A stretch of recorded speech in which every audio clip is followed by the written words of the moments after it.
What's up, chat? Merry Christmas Eve. Or as Adam told his wife, Merry Christmas Eve. Happy Friday, but also going into Saturday morning. No sports today. What do we do?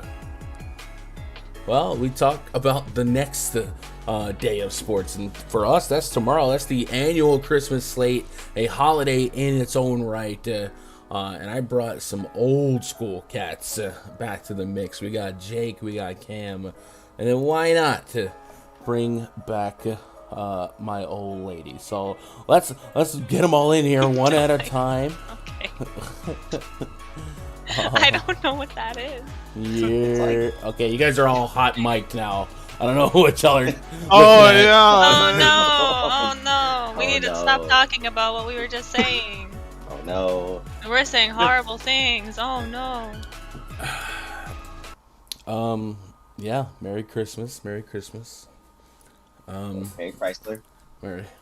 Happy Christmas, Hana Kwanzaa. For those Merry who Chrysler. Merry Chrysler, huh? What is that? Mary Chrysler. Yo. Fun doesn't watch Vine. It's fine. Vine. Yeah, it's a Vine from a long time. Bruh. I barely downloaded TikTok like a week ago. Did I still mute Jake? Where's Jake at? That is such a lie. Oh, there he is. All right. Look, some of us are boomers and we don't subscribe to this TikTok nonsense. No, not I. Nah, I did TikTok for like 3 days. It was fun. It was a literally fun 3 days. we know. It was a fun 3 You literally days. have a TikTok. You're always on TikTok watching videos. I will literally call you out. Don't even try. Expose him. It's not TikTok. I will. It's not. I will. It's literally Facebook has the same crap. I hear you on TikTok. I see you on TikTok. He's lying to y'all. He's on TikTok. Expose him. Wow. What's up, chat? What up, Huntley for MVP? I think Huntley MVP used to be named pocket quarterback Lamar Jackson. So nice little name change, especially after last week. Big League Stew, Fish fan. Oh wow, the rich Fish fan. Got time for us peasants. Yeah. Wow, look at that's incredible. Shout out to Fish fan. It's only here because of me. Rich homie Quinn, Mia Moore 2 times. ECW in the chat. Logan with all of the COVID in the chat. How many senses does he have now? 2? I don't know. I gave him a recipe for a smoothie that should help him out in the Discord. No. So hopefully he'll get that taken care of. My wife seems to want to be on the beach. Got to get there next year. The beach? Babe, have you ever been to a beach? No, okay, so I had said I don't want to be here, to be funny. And he asked where I wanted to be, and I said sipping margs on the beach. Have you ever been to a beach, though? Also? No? I've Okay, never been to a beach. Never. You might have to do it. Galveston. I recommend beach for Christmas. We did a few cruises for Christmas. Would recommend. That sounds fun. Beach for Christmas. Yeah, Gun, go get on a cruise. I mean, I honestly like the thought of a cruise, like just being on a boat chilling sounds cool, but being on a boat with hundreds of strangers doesn't. So halfway there. I used to love boat trips. I lived in Staten Island, man. I'd sit on the ferry all day. And where's Damron for the first clip of the stream? Shady in the chat. Merry Christmas, Shady. Dante's the real tout. What up, bro? Dante's the real tout. Come here, Bubba. Hi. Natty in the chat. What up, Roland? Where you been? What up, J. Cole? Jermaine. Cole. Van Jones. Shout out to you guys. Still not sure who to place for tomorrow on every team. Yeah, tomorrow's going to get... tomorrow could be very, very ugly. There's a lot of health and safety protocol stuff that we've been navigating the last couple of days. But like I've been saying, man, this can be really, really profitable if you're on top of it. And as we've seen in the Discord the last couple of days, last night Fish Fan banked a tournament 5K. Raj has hit over $1,000 on PrizePicks in back-to-back nights. Excuse me? Yeah. So I mean, like, if Raj is out here winning, I'm telling you guys, it's a fruitful time of year, man. Let everyone else stress out. It's not fun, trust me. As a content creator, it's not fun trying to stay on top of it, especially trying to serve the VIP customers. But if you do, it's worth it. This is as close to old school NBA DFS as we can get, where the field makes a lot of mistakes. and we're able to just scoop up a lot of money. And last night was one of those nights. So shout out to Fish. Shout out to Fish. Actually, why don't we do a Fish screenshot here? Yesterday, Fish fan took down 5K. We put out the tweet on the RunDFS.com account earlier. Spencer Dinwiddie, Kemba Walker, DeJounte Murray, Tyler Hero, Karis LeVert, Otto Porter, Miles Turner, Trey Lyles, the key right there, and then Joel Embiid, not Nikola Jokic, got him to the top, 451.2 fantasy points on Fanduel, and like the tweet says, man, these are all players we had in the player pool yesterday, and for an 11-game slate, the player pool was not that deep. I tiered my players every day for the Vipers. 3 of those guys in that lineup were tier 1 plays for me.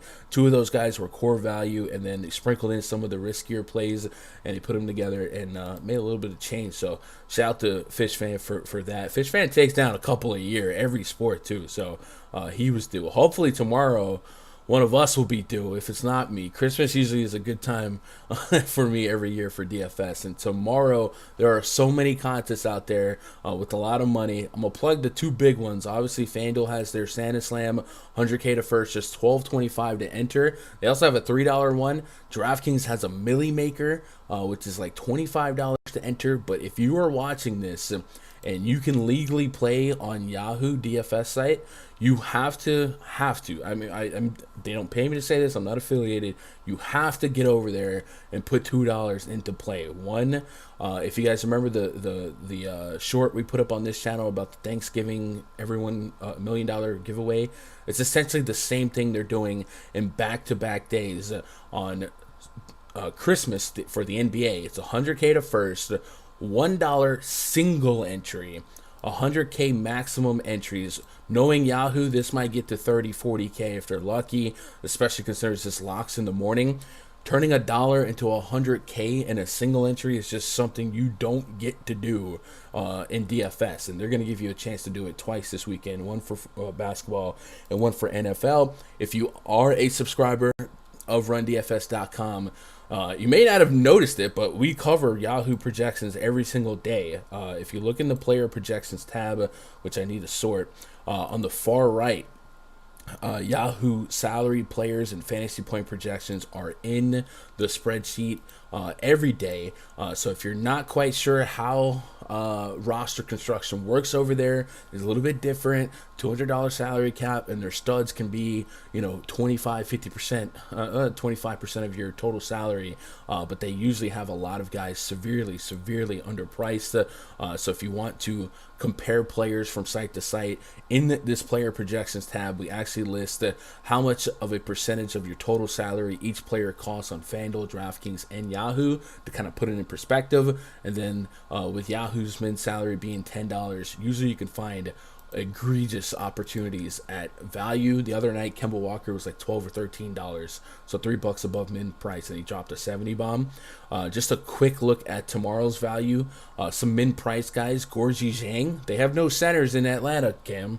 Gorgie Zhang is minimum price. Kemba Walker just $4 above min price. Couple other guys down here that should eat up a lot of minutes if they do play. Otto Porter's $12, so plenty of value on the Yahoo side as well. Turn $1 into 100K. Do not miss out on the chance. And the gimmick here is that even if you didn't win the 100K, you're going to double your money at best, right? Literally everyone pays. They're dumping money out there for you to take it. So no reason not to play. It's literally no risk, all the rewards. So check that out. And then, of course, PrizePicks, one of our presenting partners, did a promotion today. Julius Randle, half a point tomorrow. I don't know if I can announce what they're doing tomorrow, but they're going to have another one tomorrow that's really, really special. So go check that out as well. What's up, Quinn? Nate Birch, if Iguodala plays, that's the value of the whole slate. I can get behind that. I don't mind that. So let's pull up the NBA VIP spreadsheet in the RunDFS.com. Let's go home. Ladies and gentlemen, let's go Look at money bags out here. Oh, must be nice. Just tipping Must be. $50. Fishman out here. Yo, sending Gun, my thank yearly you for the salary. shout out. I know. Could not have done it Could without have paid your my help. box for 3 months with that. Looks like we got another one coming through. While we do, let me get some more shout outs out. I think I got everyone in here. But babe, if I miss anything, let me know. If there are any questions or anything like that, let me know. What up, Kickstart? What up, Patrick Reed? Quinn says nobody was on Trey Lyles on Fanduel, but we were on him in the chat last night. Pistons were lower owned than they should have been, and we were on them chat. Yeah, and we also nailed that. One second. Let's go home. Let's go home. Let's go home. Let's go They, home. When the D rose, I left her in a walker. Bars. D-Rose, I left her in a walker. Yep, bars. It doesn't rhyme, though. It doesn't rhyme. We also nailed that John Collins foul trouble situation, and that represented like 20-30% of the field, too. So we definitely had some great call-outs in the Discord yesterday, and it all came together. Ankur says Mays Zhang seems like the major value of the slate. Yeah, the Hawks could definitely open up a lot of opportunity. But let's jump into it. We'll go game by game here. Asterisk, there's still news to come. We did get some news today from Underdog. It looks like Kevin Durant's going to be out, but Harden is expected to play. Any other like significant news that I may have missed? I slept half the day, but I don't think there was anything like slate changing other than Harden in and Durant out, because that definitely does give us another stud into the mix. But for the most part, I think that was it. LeBron James will play, and that's it. So we'll go game by game here. Giannis is kind of maybe. We'll see. He cleared, yeah. Yeah, he cleared. Yeah, Okay. So that's good to know. All right, let's jump into game one.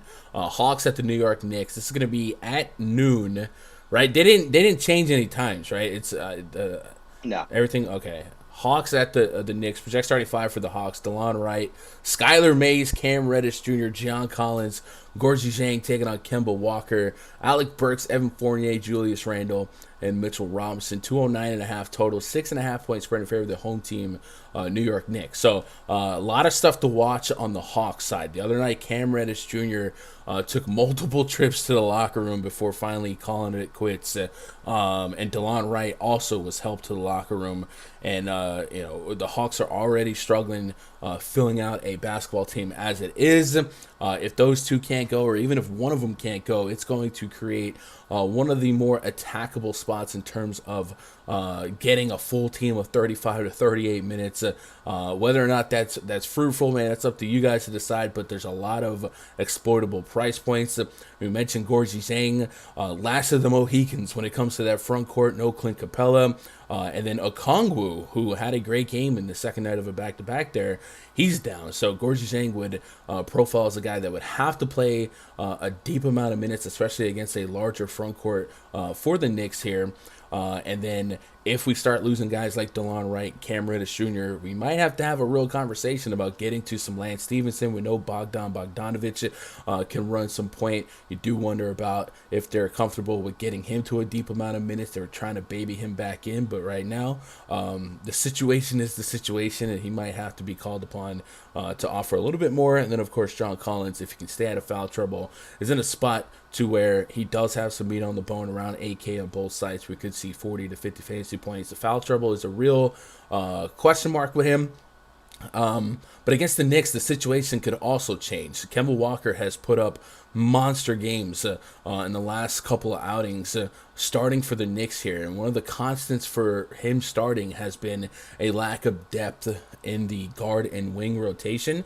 And a couple of those guys that have been out could be back, and that's RJ Barrett and Emmanuel Quickly. So I guess we should pull up the injury report on the Knicks here and see if there's a lean on RJ Barrett.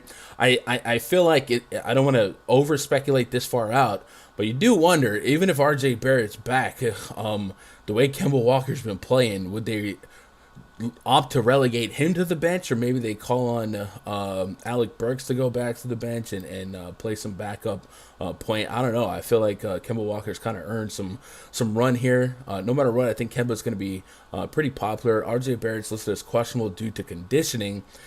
He will start immediately for the Knicks if he's good to go. With the way Tom Thibodeau is with his lineups, there's a chance he sends Kemba back to the bench after he scored 44 points. So a little low-key jab there on Tom Thibodeau. But, man, I just don't know. Cam, I'll start with you since you're the resident Hawks fan. What the heck is going on with the Trae Young-less Atlanta Hawks team? What are you expecting to see on the court today? Why are we playing this game? I mean, I feel like people are going to talk themselves into some Jalen Johnson. I mean, you hit on the head with Corey Dang being their only really viable option at the 5. I think without Awundu, and it doesn't sound like they're going to have time to call some people up. We're going to see some John Collins at the 5 lineups, and that's going to be a good and bad thing. It'll be good because I don't think he'll get into too much foul trouble with Mitch Robinson. I know that there's a height differential there, but he's less skilled than Julius Randle. So I don't think John has to really deal with moving off the ball or kind of moving around with him. So that's good, but bad because I think we'll see a lot of lineups with Jalen Johnson there for a bit, and someone else has to play the 4. They can't do anything besides that. Bogdan can't play the 4. Cam Reddish can, but are you going to trust Lance Stevenson at the 3? I mean, I would. I would at this point. Whatever. Like I mean, it's a thing of. I mean, we're also gonna. I know DeLon Wright is quote unquote probable, but how much of that is they just need an active body, and how much of that is he's actually still fine from being held off the court? Like you probably want to see him in the starting lineup before clicking his name with confidence. But yeah, looking at that game against the Sixers, man, they were putting deep minutes on a few guys and just kind of sprinkling in a couple of guys like Wes Iwundu, who will not be available today. Right. And then I figure it seems like Cam Reddish should not play, right? Like he took multiple trips to the locker room saying, I think Reddish is more likely than Wright, because the thing with him was his ankle was fine. It was more he was cramping. He was just playing too many minutes. So his calf just started cramping. He was like, I can't move. But it was more of DeLon Wright because he was like getting actually help off the court. So the early feel is, we might not get Wright, and then we do get Reddish. Let me ask you this. Right. Is Reddish at 5'3", 5'4", this is a guy that just dropped 50 fantasy points when he did get a full allotment of minutes. And then in that Sixers game, like he was chugging right along. Obviously, we probably would have got much deeper minutes from him than 28, maybe another 12 minutes for him to miss out on. Do you think 5'4" is still attackable on a slate this small with injury concerns? I think 35 is kind of what I'm looking for on an average day. But knowing how strapped this team could be, if you trust Cam Reddish to play through quasi injury here and get to a high 30-minute point total, he's going to be one of the team leaders in usage and shot attempts. Do you think 5'4" is still soft enough? And then if you got a lineup right now that said that he was starting, what tier would it be? 1, 2, or 3? I mean, looking at the rest of the other options, I mean, he's probably a tier 2 for me. I mean, that price is a little high for someone who's really scoring dependent. But I mean, I think he can get there. I mean, like you said, they're going to run the offense through him and Collins. There's really no other options. Bogey has been really cold from a shooting aspect. Lance Stevenson can't shoot the ball. Skylar Mays has been fine, but you're not going to run an offense through him. Bro, first of all, can we talk about Skylar Mays for a second? Shout out to Chronic. Skylar Mays drew a start 2 games ago, right? Drew the start, and a lot of people leaned on him for value. He played 9 minutes with a stat line of a rebound and a turnover. So the next night, there was no incentive to go back to the well, and the man doubles with rebounds. I mean, you talk about tilt, like holy. So I guess his range of outcomes is somewhere between 0.75 and 35 with minutes here. But he's really, really cheap today as well. I like him better than anyone else that isn't named John Collins or Cam Reddish. Man, why Right. is so much disrespect on Lance Stevenson, man? Lance Stevenson What- in the what can garden Lance Stevenson- on Christmas. What can Lance Stevenson do that like Jake can't do on the court right now? Oh my gosh, he could play air guitar, bro. I'm with it. Jake, what are you doing with the Hawks in New York from where we're standing now? So I'll refrain from his Discord nickname since but Gorgie Jang, I think, like we mentioned, Collins in the 5. He'll probably get minutes there, but I am not a Lance Stevenson believer. He's still bad at basketball. That has not changed. So if Zhang's getting minutes, he hasn't been getting minutes, but when he does, he's been an absolute fantasy monster. Give him minutes. I mean, I think he hadn't projected for right around 30, which makes sense. Like Okongwu played 34 previously, Yeah. and that was with Zhang in. So if you're going to give Zhang 30 minutes, it's hard not to like him with how productive he's been on a per-minute basis. Yeah, I would assume that Zhang garners amongst the highest ownership on the entire slate, if not number one, based on his price point across the industry. And just based on that, today's not really a center slate, right? Even Giannis can be played at a forward spot. Any big center that you want to play, Gobert, Portis, Ayton, I guess would be in the mix, but you don't feel obligated to force them in. 8,500 Bobby Portis, not a priority with Giannis on the court. So yeah, I can't really see a world where Zhang isn't at least a top 2 guy in ownership, but I would probably expect him to be the highest owned guy, points per dollar. It seems too good to miss out on. So sign me up for some of that. Now let's have a Kemba Walker discussion, because man, this dude's on a different planet. He's looking like he never wants to go back to the bench again. But if RJ Barrett's back, what would it take for you to not want to tier 1 Kemba Walker? Would it be if Kemba's not in the starting lineup that you would be like, okay, wait a minute? Or if even if RJ Barrett's in and they put out like Alec Burks as a starting point guard, would you still want to get to some Kemba Walker with the logical assumption being that Kemba can't be out of the rotation? It's just not justifiable from what we're looking at the last couple games. Jake, what's your Kemba rule here? For me, as if he starts, I don't make a bunch of lineups. I'd still prefer single entry for the most part. Quickly's not expected to play. It kind of falls in line with the RJ Barrett thing from last game, where first came back clearing protocol, Barrett didn't play for conditioning. Looks like that's the same with Quickly. They did get Quentin Grimes back as well, who was active and didn't play. It was also his first game clearing protocol. So if Kemba's not starting and we get something weird with Barrett, maybe Grimes gets put back in the rotation. Kemba shouldn't be taken out of the rotation.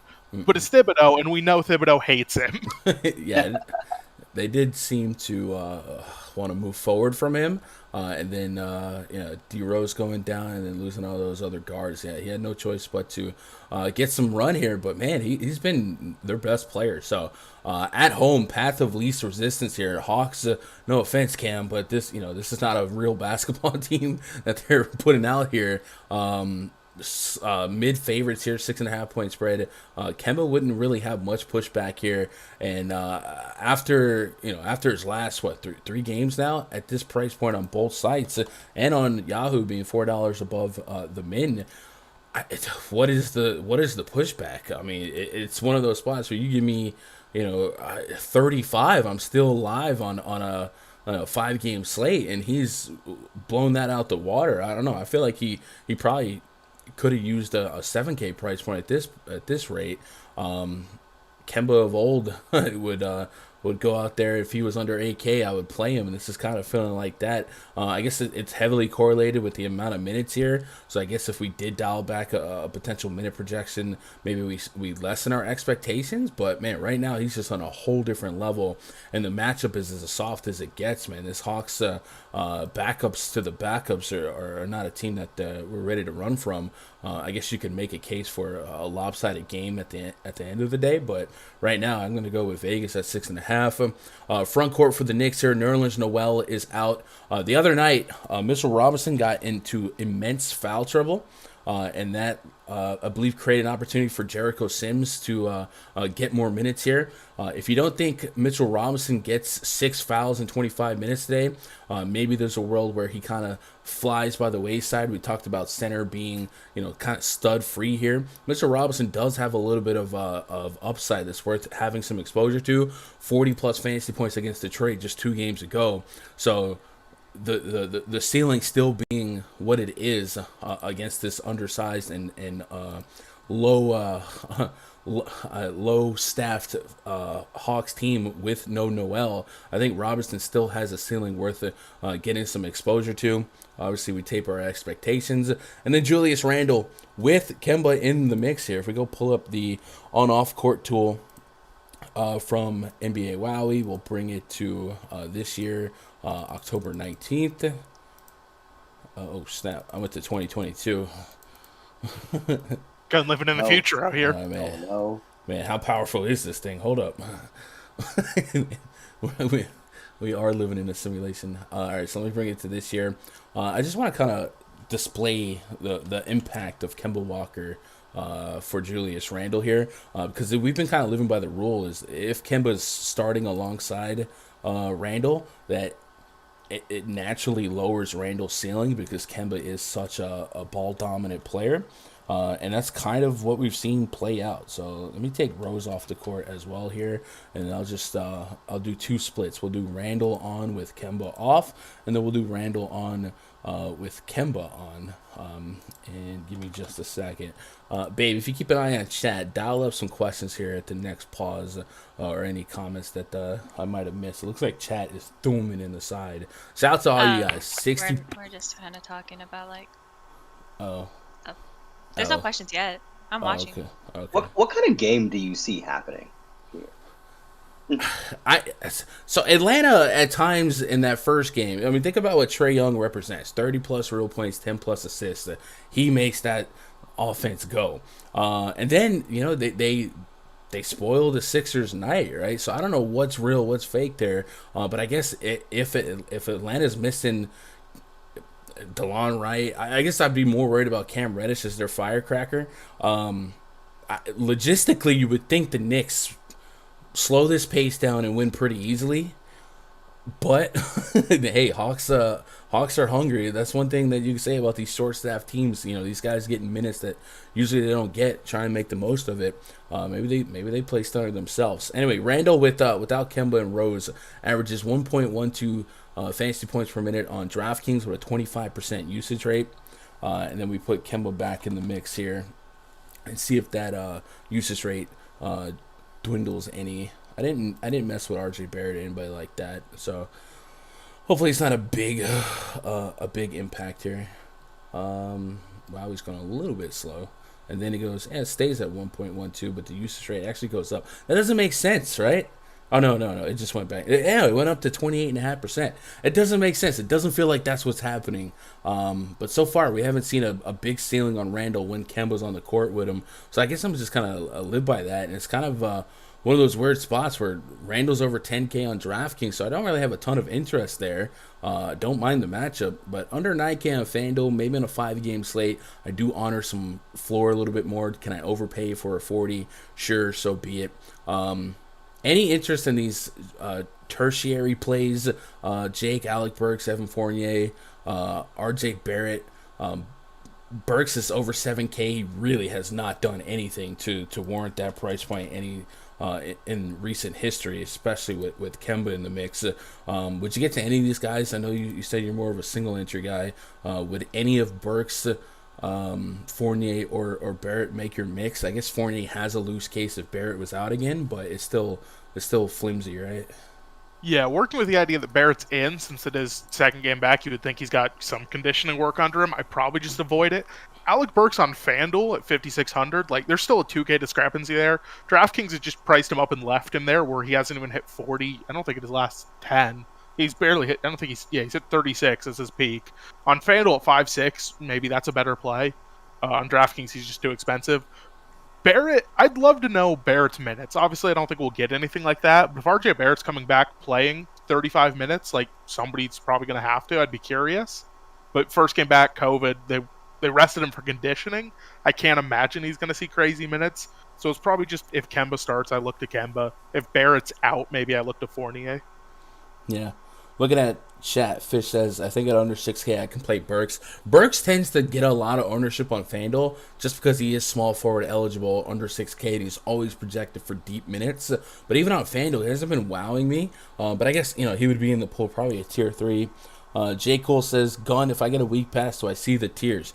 Yeah, if you get any membership at Run DFS, there's not tiered memberships. There's just different length of access. So one membership gets you access to everything, just you're paying for the time.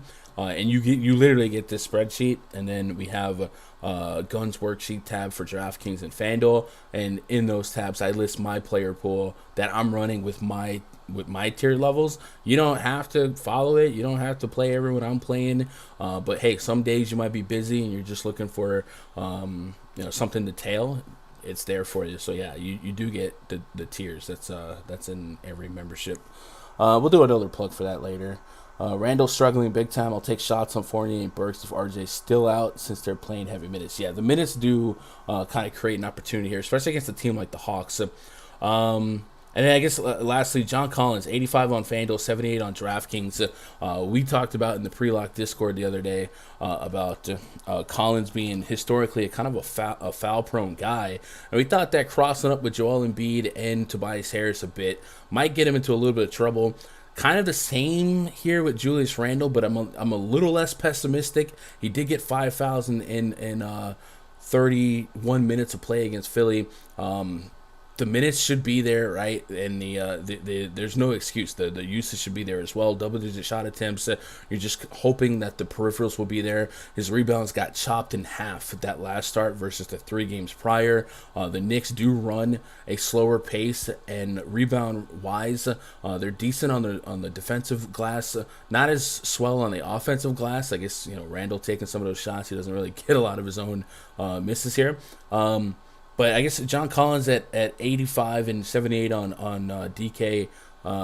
Cam, what's your lean here? Do you think you get to him higher than a tier 2, tier 3, 40? I got him for 40 plus. I'm keeping him at a tier 2. The foul trouble is always obviously an interesting thing, but like I said, I think he plays a fair amount more at the 5 because they literally have no one else to play there.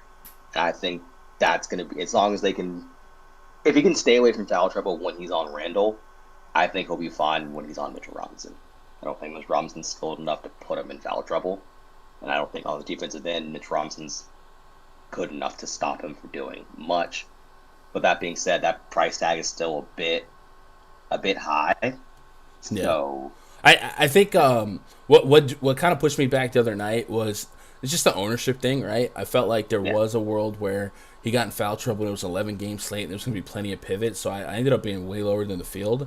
So I guess it would be kind of like a field thing, right? If the field came in at like 8 to 14% on John Collins, all right, maybe I want to get there. But if they're in at 25-30, maybe the risk-reward is a little bit unnecessary for me, and I might zig while they're zagging, I will say on FanDuel, though, who the hell else are you playing? I mean, Draymond Green would probably be one of my favorite power forwards, just position-wise today. With them being as short as they are, he's shown some potential. I don't mind a look at Tatum. You're kind of overpaying for 9.5. You gotta hope that Porzingis did play. So yeah, there's definitely kind of a shallow pool of players that maybe force you into more, and that's where the overpaying for floor maybe comes into play. But I guess I see what you're saying. Robert Williams is power forward eligible. Al Horford might be back. I went to the Wancho. I went to the Willie Hernan Gomez as well. Yeah, I went to Hernan Gomez. I'm not going to deal with Wancho this time. I'm not dealing with baby Giannis. I guess you could make a shot on Jay Crowder. I guess. Yeah, I mean, if you're dumpster diving for scraps, there's a couple of hold your breath and click. But I don't know. Otto Porter's power forward eligible. I still like him quite a bit. Minutes should still be there for him. I know Iguodala does shake some stuff up, but I still think he's fine. I don't know. We'll we'll tackle those games as we go here. Let's move on to the next game. Babe, any notes I'm missing in chat? No, not really. I do want to make one note on John Collins' fouls that I'm not sure will make it better or worse. Of those 5 fouls, only one of them was a shooting foul, and he had no fouls in the first quarter. He picked up a shooting foul 6 minutes into the second quarter, and after that, he picked up a charging foul, a personal take foul to stop a fast break when he was already on 2 in the second quarter, which was just dumb, and then 2 loose ball fouls. Yeah, he might have almost got thrown out of that game. He was not. So, he did a good job avoiding shooting fouls. He just picked up very stupid fouls. Yeah. Roy says, how do I get an invite to the Discord? It's behind the paywall at rundfs.com. VIP for what? Isn't the content the same? I'm not sure. I don't understand what you mean.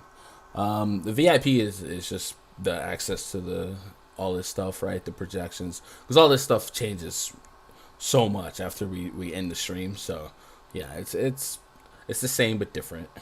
And the pre-lock voice chats, right? That's open to everybody. When I say pre-lock voice chats, it's not a private podcast as you guys listen to me mumble for 2 hours. It's you grab a mic, you jump in there, and we out here in the trenches making lineups and hunting picks and stuff like that. Celtics at the Bucks. Next game on the docket. Project 35 for the Celtics. Marcus Smart, Jaylen Brown, Jason Tatum, Al Horford, and Robert Williams, the Time Lord, taking on Drew Holiday, Chris Middleton, Pat Connaughton, Giannis Antetokounmpo, maybe, probably, Bobby Portis. Bucks are looking like they're overcoming that little stretch of outs where we saw Middleton down with a knee injury, Giannis and Bobby Portis were down.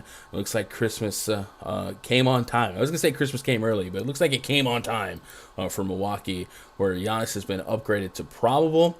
And then Bobby Portis looks like he could make a return here, and that would likely push DeMarcus Cousins back to the bench and likely put Jordan Nwora back to the bench if Grayson Allen's back. I don't know what's going on with that. Grayson Allen's been kind of like a healthy scratch the last couple games. So I don't know. I guess I just don't mess with him here today.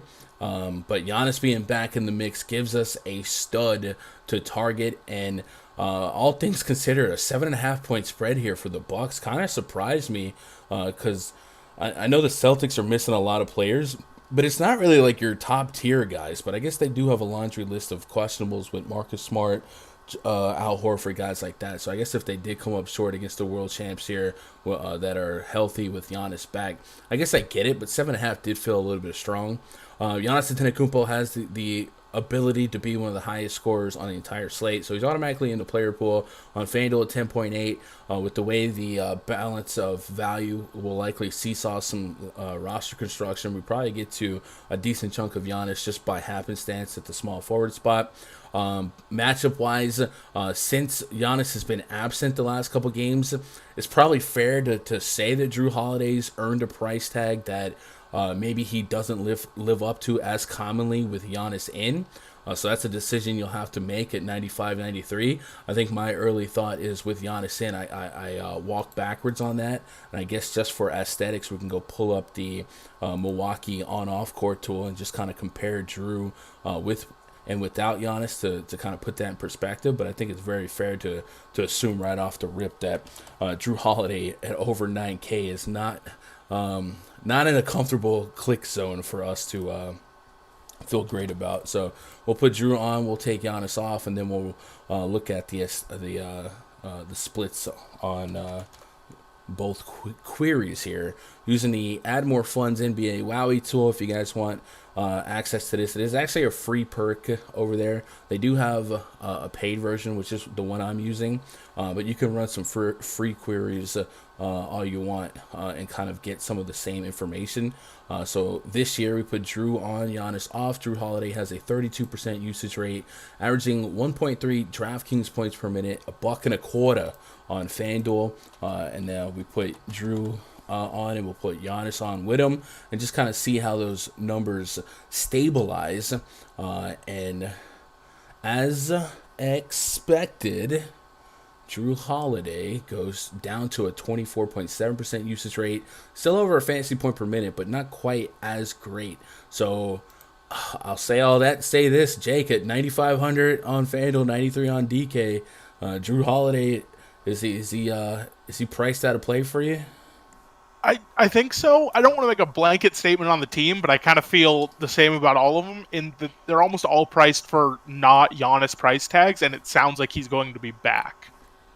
I mean, Yep. Drew, we got. I will say we got the freebie on DK last slate of him at 8K, which was nice. But like he's at 9K.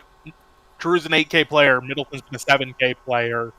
Pat Connaughton kind of like a 4K player, especially with everybody back, and they're all about 1K more than what they would normally set out when Giannis is playing. Exactly. And then I think that's my approach here is, yeah, there's probably a range of outcomes where one of the others can spike, but man, you are definitely taking a bigger risk for that reward at this level.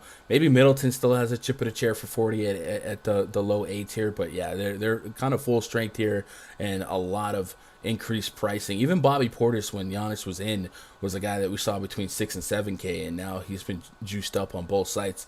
With that said, there's still a world where a floor exists here, the 220 total. The 220s aren't as common this year as they were last year. So there still might be a world where, just a lowly 4.5, 5X guy at 7K plus kind of gets there. So I'd probably have some exposure to like a Portis, especially we talked about this the position scarcity of power forward on FanDuel. But yeah, I think everyone's a tier 3 here, and then I might wrestle with what to do with Giannis. Looking at the Celtics here, Al Horford has missed a decent stretch of games. Let's see if we can get caught up on some of the Celtics news. Horford and Smart would definitely represent a couple of openings in terms of what to do with the Celtics. Not only minute projections, but usage expectations. Marcus Smart still with a left hip contusion. Romeo Langford left Achilles tendinopathy. They're both being listed as questionable. Romeo Langford and Al Horford has that lingering Q tag for health and safety protocols. He's being listed as questionable. So I guess we got to see if he can test out of that. And then if he didn't go, we still had Grant Williams down, and then Jabari Parker, Juancho Hernangomez, all those guys all have lingering Q tags. And I believe we saw in the grapevine today that Al-Farouq Aminu signed with them. So Wake Forest legend. Wake Forest legend. So you might expect that as maybe a backup plan if we can't get some guys to test out of health and safety protocol. They also lost Enos Freedom. So this is a mess. This is an absolute mess here. If Marcus Smart and Horford miss this one, you probably expect Dennis Schroeder to start, probably put over 30 minutes on him. Jaylen Brown and Jason Tatum would pick up a lot of slack here. The other night, we saw Jaylen Brown be one of the top scorers on the slate at over 9K on FanDuel and close to 7K on, over 9K on DraftKings and close to 7K on FanDuel. We kind of have a similar split to that today where there's well over $1,000 discrepancy between the sites. So Jaylen Brown might project as a stronger play on FanDuel than DK again today. But even more so if a Smart is down and if a Smart and Horford is down. Jaylen Brown at under 8K, that's right there, stone's throw below a guy like Chris Middleton. So in the same game on FanDuel, I feel like I might just be forced into some Jaylen Brown, and Brown's kind of put to rest any concern we might have had about them ramping up his conditioning and whatnot. 36 minutes against the Cavs, 30 plus real points, or 30 or more real points in back-to-back games.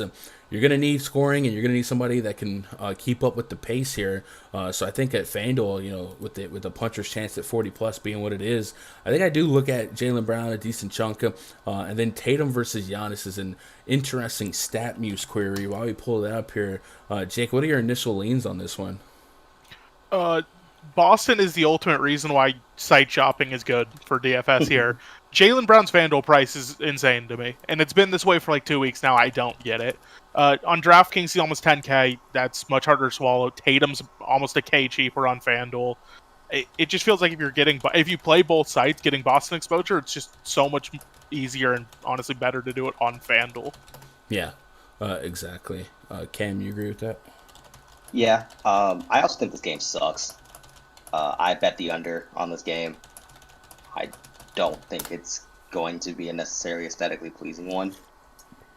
So looking ahead, I don't want to dismiss games, but the main event tonight is a Utah Jazz game. Shout out to Jake. Oh, we'll get there. And Yeah. the Mavs. Yeah, we'll That's a get 12 there. and a half Like- point spread.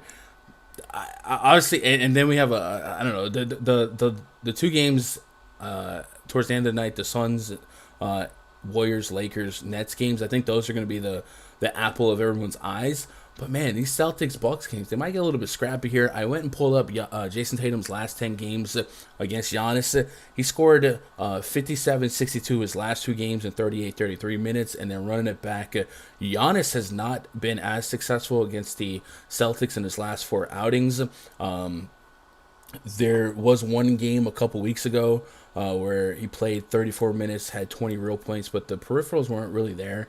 So I guess like, if I had the knee-jerk reaction, I would probably expect the opposite there. But Tatum's had some decent success, at least for fantasy, as of late against the Bucks here. And if Horford was to be out, even if Horford's in, I still got Tatum knocking on the door 40 minutes. And maybe he just is one of those obvious in hindsights or obvious in front of our faces where, 9.5 to 10.4K, it's so easy to want to put that salary on a household name like a Luka, who we'll talk about, like a LeBron James Harden, guys like that. And, he just as much upside as any stud in the NBA right now to knock on a door of 60 to 70 fantasy points. So there are some options on the Celtics that even if you thought the team under would hit, the minutes and the usage are really, really high for a few of these guys.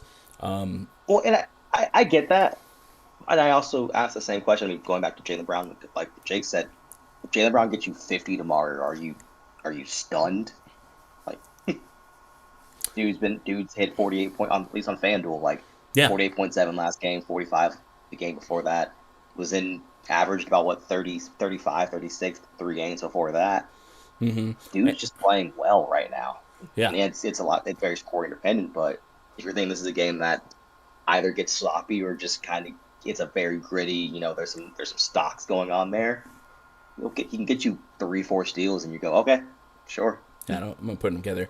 Here's a thought: if Marcus Smart gets rolled out, and we get Dennis Schroeder starting, and we get a lot of these backup guards ineligible to play, how often would Dennis Schroeder outscore Kemba Walker? Probably not often, based on what we've seen lately. But just just an ownership pivot.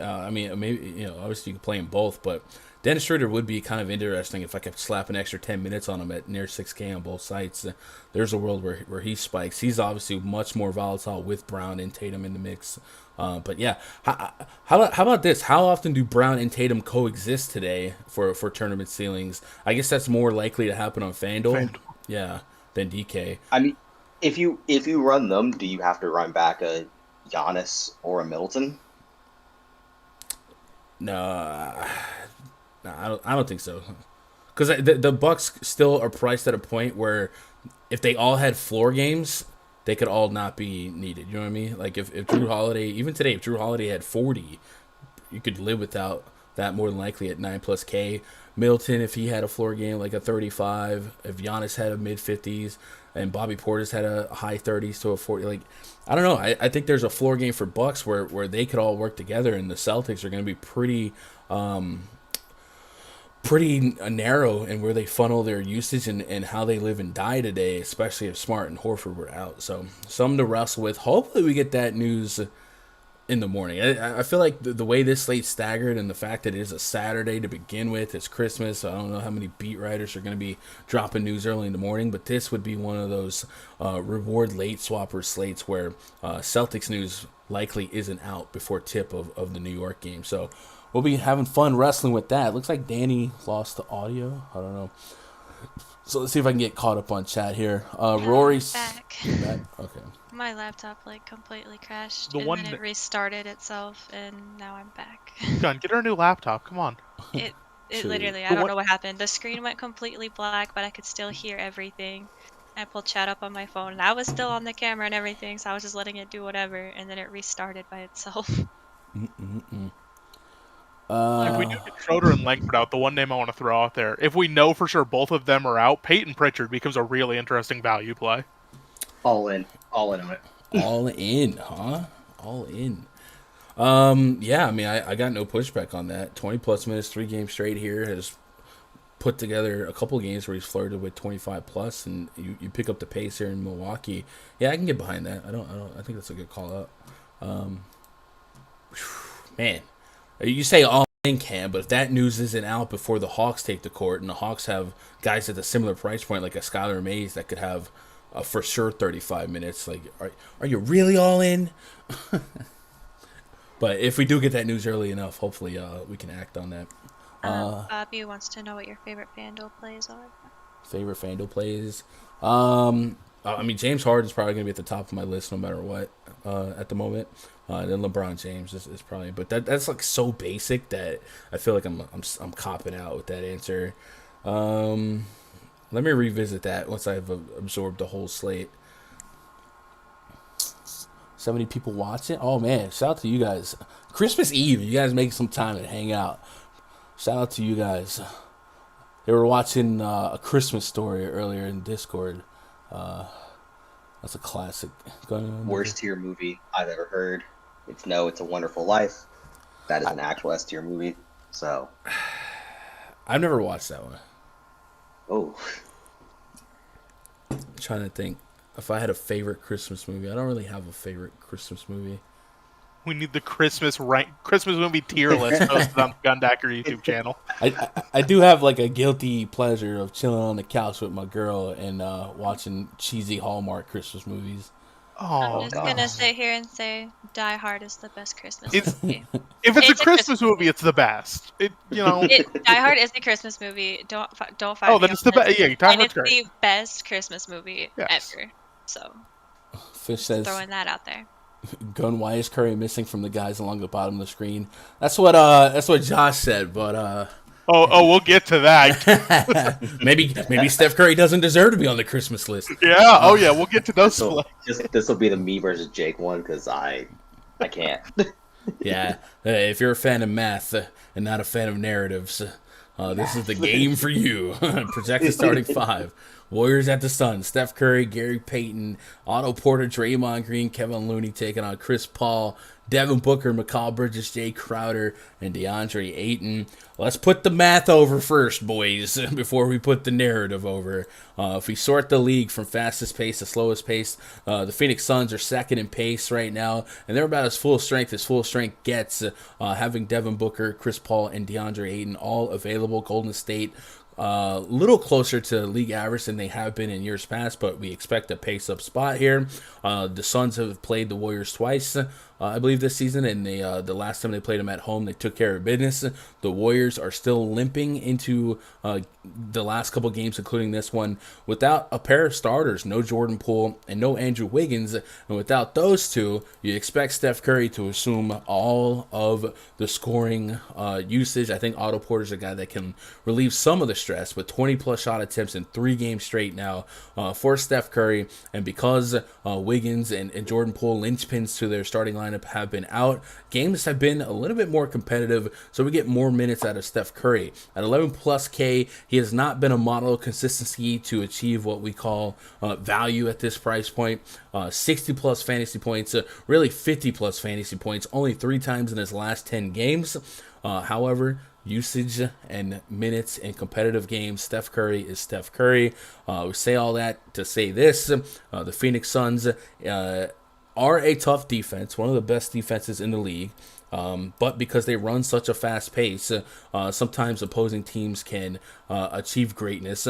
But earlier this season, we saw Curry get treated really tough on defense by the Suns.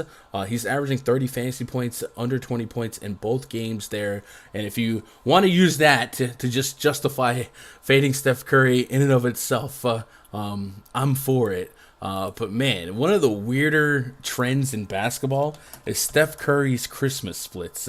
DKP by game log on 12/25. Obviously, him being who he is and the Warriors being who they are, he gets a lot of Christmas games. Would you have expected, if you didn't already know, that Steph Curry hasn't scored over 45 fantasy points for DraftKings on a Christmas slate? It's so wild. But yeah, if you're a fan of narratives and a fan of math, there is a path to justifying fading Steph Curry. I don't know that I would be full fading here because I'm more so on the math camp here. But Jake, what do you do with the Warriors at the Suns? Suns defending home turf here. They are a powerhouse that still doesn't really get the respect they deserve at full strength. Earlier this season, we saw them trap and scheme Steph Curry appropriately, better than really any team has ever done it.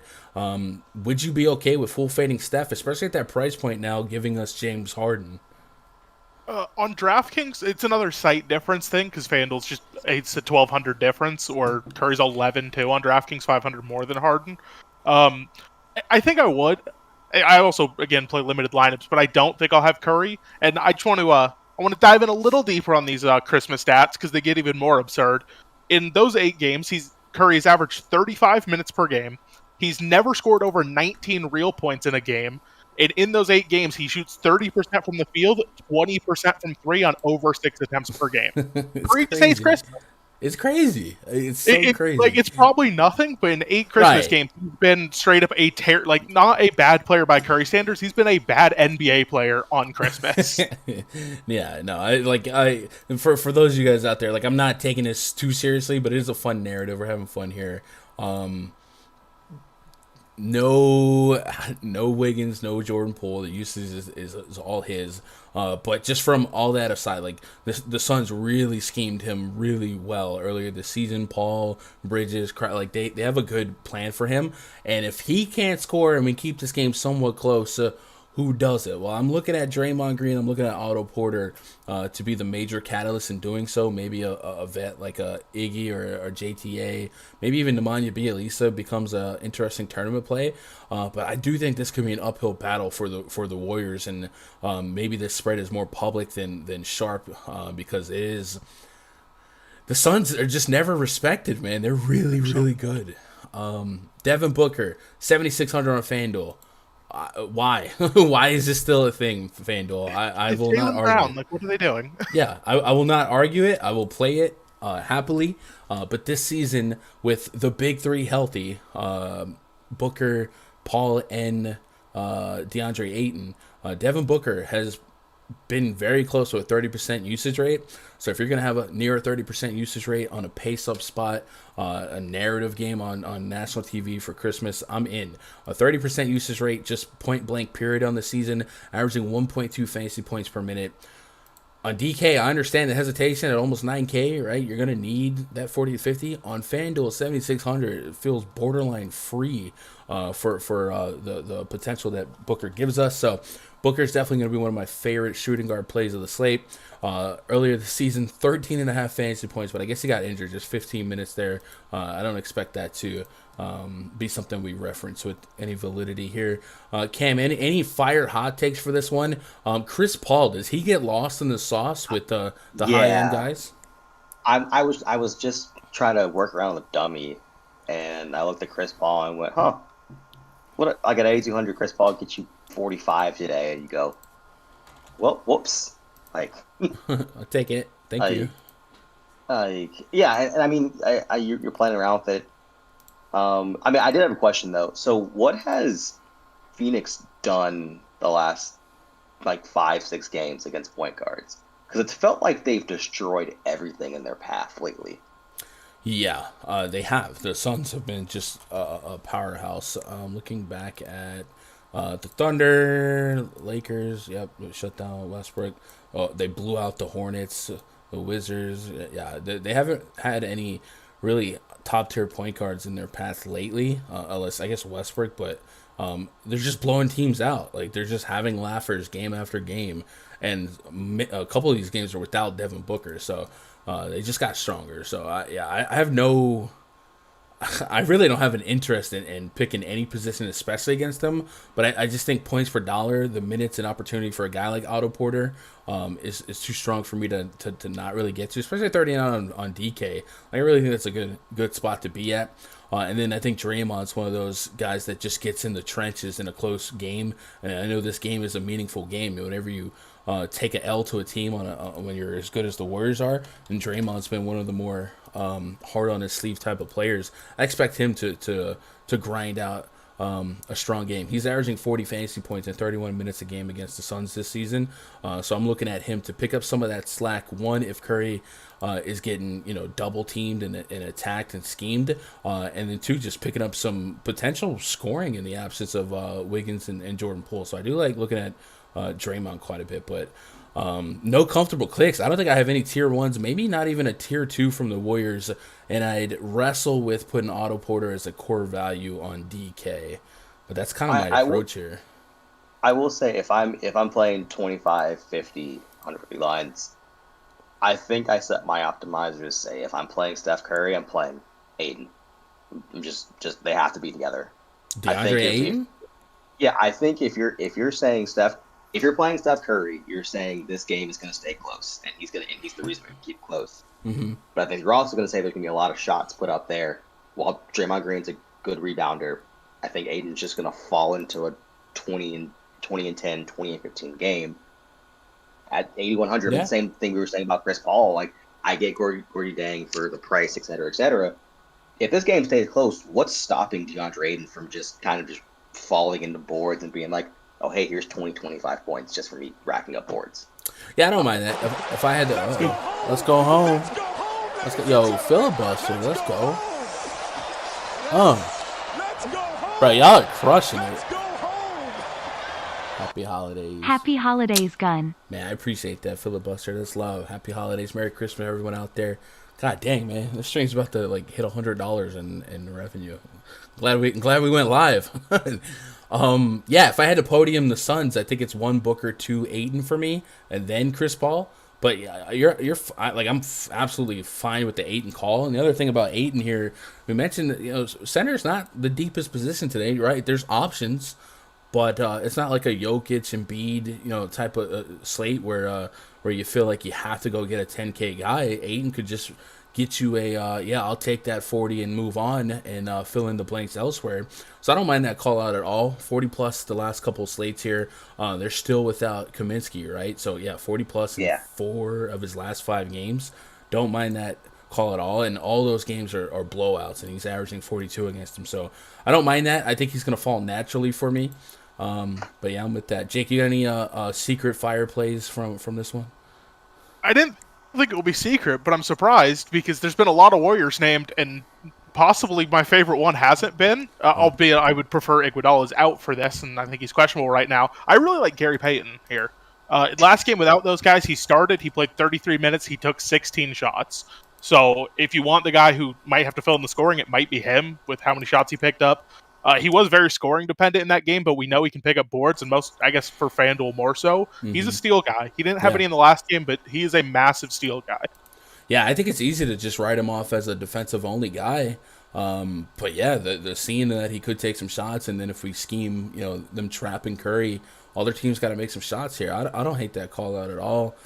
In 2 games against the Suns this year, he's averaging 25 DKP in 20 minutes, and that 20 minutes can go to 30 to 34 depending on the situation here. So, I'll put that in my back pocket. That's a good call. Good call. Shout out to Jake.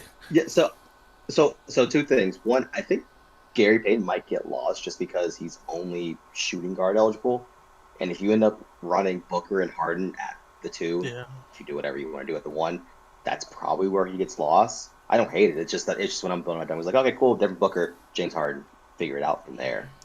So, see that. 2, there's been a lot of Cam Johnson love in the chat. I don't hate it. I think but I also think it's one of those things that if you're running maybe 1, 2 lineups, he gets lost. But if you're running, 10 and 15, and his game logs, he's been putting up shots.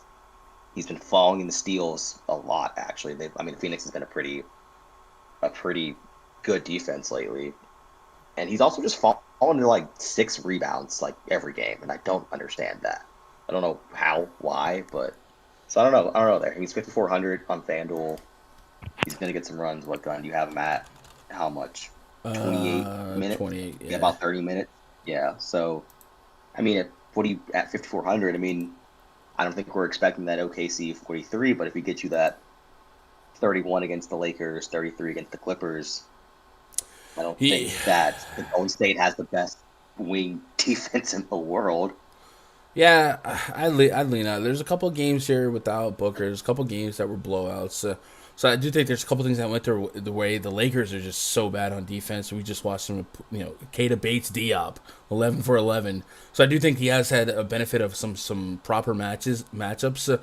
And while I think all the State's wing defense, even though they don't have Wiggins in the mix, Kuminga, I mean, that's all he does is play defense basically, right? So if he's going to get a lot of second unit versus second unit, like I don't know that the matchup is spectacular, but I don't mind putting him in the mix here just for him spin the wheel, make a deal every now and then, give me 30. But that's a loose risky play for tournaments for me. Let's get caught up on chat here. I'm being told to ask you what you think of Cam Johnson.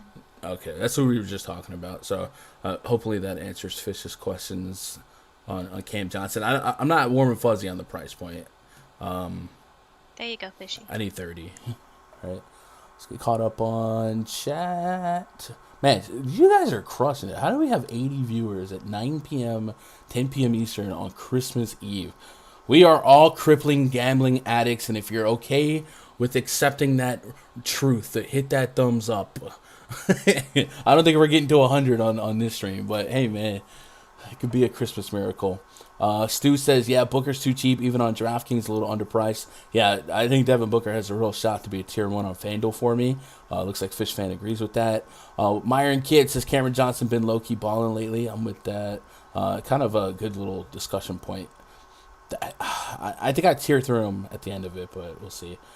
Great filibusters. I got first in a couple showdowns in the past couple weeks. Let's go. Van Jones, the mitten. Bored, nothing to do. Yeah, you got nothing to do. 46 likes. All right, next game on the docket. I think this one looks like one of the more marquee games to watch after Christmas dinner's done, chilling on the couch. We get James Harden up against LeBron James. Two still depleted teams, and two teams that I think take a step backwards on defense without some of their better players. The Lakers just haven't played defense this season, but Kevin Durant has been the staple of the Nets' entire team, especially on offense. Today, we get an opportunity to put James Harden back into the mix here, so we don't get all of the what were we playing? The Kessler, Edwards, David Duke, 39-minute slates. Those guys are out, so it changes up a little bit. We got project starting five for the Nets: James Harden, Patty Mills, DeAndre Bembry, Paul Millsap, maybe Blake Griffin taking on Russell Westbrook, Wayne Ellington, Taylor Horton-Tucker, LeBron James, and Dwight Howard. He usurped DeAndre Jordan yet again in the starting lineup yesterday. 225.5 total, a 1.5 point spread in favor of the Lakers. So we're getting the highest total, smallest spread on the slate here. And it looks like from where we're sitting here now, we can feel somewhat confident on what to expect from this game. They did go out of the way to tell us LeBron James was probable. James Harden is in. Kevin Durant hasn't been cleared yet. Looks like he's going to be out. So we do get an opportunity to put Harden v. LeBron, and these have been two of the guys that in this current split have been league leaders in usage rates. And from a fantasy point production expectation, I expect these two to probably be the top two scorers on the slate. So I would imagine a lot of the models in the industry agree with that. I got Harden 1, LeBron 2, Giannis 3. So I think a lot of cash game lineups, if you're out there playing cash today, will basically start with Harden versus LeBron. My first tournament bink, a little narrative of history about me that turned me into a professional DFS player was Harden versus LeBron, double or triple overtime, Cavs and Rockets. So yeah, I can go back to down memory lane today. I think James Harden at 10.2K is just way too cheap for this split. How short-staffed they are without Kevin Durant, without LaMarcus Aldridge, and then LeBron James. Like, he's got to do it all just for them to have a chance. And even at times, if you look at that Spurs game, he was doing it all, and they still didn't have a chance. It should be a low defense game, high scoring game. So give me these two if I can get to them on DK. I think that's going to be a little harder to accomplish just based on DraftKings salary. But on FanDuel, I definitely think it's going to be a much easier task to accomplish. Harden at 10.2K is just way too cheap. And LeBron at 10.9, 10.8, even in this little stretch of LeBron doing LeBron things, he hasn't garnered a ton of ownership every night. So maybe he gets slept on yet again today. Sometimes the earlier games just get more ownership by happenstance, but I think LeBron and Harden's a good place to start. Patty Mills at 65 on FanDuel to 7,200 on DK. I think he's going to be very, very uncomfortable to click, but the minutes should still be there, and he's likely going to be second on the team in shot attempts.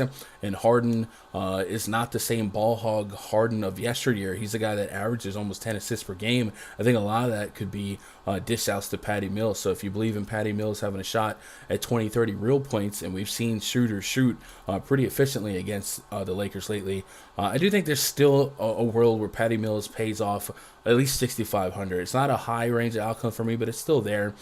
Blake Griffin back in the former Staples Center. It's a fun narrative to play with. They don't have any real help down there in that front court, missing Day'Ron Sharpe as their backup center. No LaMarcus Aldridge. It's essentially down to Blake Griffin.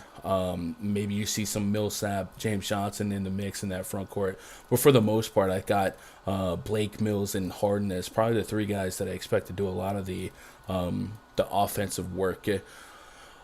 On the Lakers side, Russell Westbrook is 9.8 on FanDuel, 10K on DraftKings. He had a lackluster fantasy game against the Spurs, but I will say that you should at least acknowledge that he had 30 real points in that game. So if he added some of the normal peripherals that we know Russell Westbrook can get, and there is all the narrative in the world for you guys that love narratives against his former teammate James Harden, and former teammate twice removed James Harden. So maybe if you just accept a low end 50 at 10K on DK and 9.8 on FanDuel, I think that dog will hunt. And in my early projections, he came in as a top 4, top 5 fantasy scorer. So I do think Westbrook's in the mix for me as well. It's going to be interesting to stagger some of these guys with our player groupings and set some rules around them. But the obvious plays being the obvious plays, Westbrook, LeBron, James Harden. Who's next? Jake, I'll start with you. Who's like the next Laker that you would even consider getting to some exposure here? I honestly don't know, which is odd because it's a high total. I think the highest on the slate. It's a close spread, and it's just like, I obviously love LeBron. You can play Westbrook. Outside of that, though, like, am I really getting excited to play Ellington? Not really. THT at over 5K. Howard, we already know Howard and Jordan, whoever starts will get more minutes, but like they're never going to see crazy minutes for the most part. I don't know. Like, this team is just so, like, obviously you expect in a 225 total, if the Lakers are going to score, somebody has to do it, but it just feels like it's all been coming from LeBron and Westbrook. Yeah, and you want to believe in Carmelo or Isaiah Thomas, Taylor Horton-Tucker. I will say, like, for those guys, at least the shots have been there. The shot attempts have been there. The efficiency has not. Taylor Horton-Tucker, 5 for 13, 1 for 13. Like, there's still 13, 14 shot attempts there that if you live up to the total here, yeah, he knocks on the door of 30. But he's got to start making these shots. And, yeah, maybe against the Nets on Christmas Day it changes. But I'm kind of with you. Seems like every night I look at the top fantasy producers from the Lakers, and it's so top-heavy that you scoff at it because other guys are just, like, not even playable. Cam, do you have any tertiary plays here? I don't even think supplementary plays is a good description. Do you get to any of these non-10K players in this game? I guess Blake Griffin's a decent talking point. Yeah. I mean, I'm not allowed to play Paul Millsap anymore. I have a problem there. Oh, my goodness. Let's go home. What? Let's go home. Okay, John. Yo, shady. Good God. Merry Christmas to you and Donnie. Shout out to the OGs. Oh, man, Shady. Shout out to Shady. Air Force legend. $100.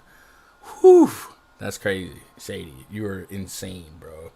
Merry Christmas to you. Shout out to Shady. Shady Appreciation Mode, right? You've seen him on the stream a couple times this year. Long-time Viper. Active military service member. has been stationed to station. He's recently been stationed in Arizona, and the world loves Shady so much. He runs so pure, Jake and Cam, that Arizona did not legally allow DFS until Shady moved there, and they were like, "Oh, Shady's here. We gotta illegal." So, shout out to Shady. A couple big takedowns for him, man. Just went to Hawaii. Shady is living it up, man. That's love, man. Appreciate that, brother. Yeah. Where were we? We're talking about Blake Griffin Millsap, right?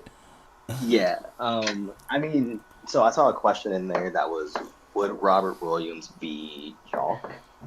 And I don't think so. Yeah, I don't know. I feel like chalk at center is easily Gorgie Zhang from this far out, right?